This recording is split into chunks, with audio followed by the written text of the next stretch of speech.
ایک عجیب واقعہ پر ضرور شیخ عبد الواحد بہت بڑے اللہ والے گزرے ہیں.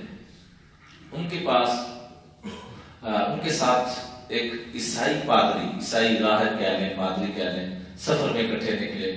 تو حضرت نے دعا مانگی تو اللہ تعالیٰ نے کھانا بھیج دیا. کہنے لگے کہ اگر تو سچا ہے، تیرا مذہب سچا ہے، تو بھی اللہ سے دعا مانگ. تو کہا یا اللہ ہوں تو میں 2 نمبر، اگر یہ تیرے کاغذوں میں 1 نمبر ہے تو کھانا بھیج دے. تو 2 طرح کی ڈشیں آ گئی.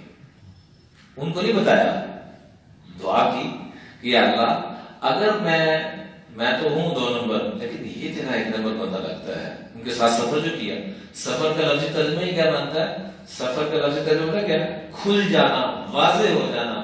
تو میں انسان کہاں پر کھڑا ہے اس کا سفر میں جا کے سفر کا لفظی ترجمہ کیا بنتا ہے؟ کھل جانا، واضح ہو جانا. یعنی اندر کیا ہے یہ کھل کے سامنے آ جاتا ہے. یا کاروبار کر کے دیکھو تو پتہ چل جاتا ہے، یا سفر کر. تو انہوں نے سفر کیا وہ تھا اس کے ساتھ.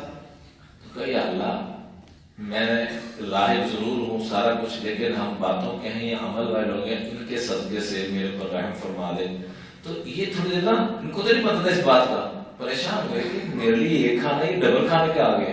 تو آپ کو یہ مبارک ہو، آپ کے صدقے سے یہ آئے ہیں، اور میں آپ کو دوسری مبارک یہ ہو کہ میں مسلمان بھی ہو چکا ہوں.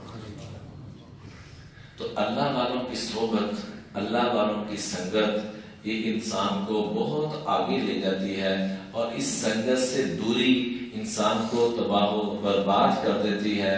اللہ سے دعا ہے کہ اللہ جل جلالہ ہمیں اپنے گھر میں اور بیت اللہ کے اندر بھی بار بار حاضری کی توفیق عطا فرمائے.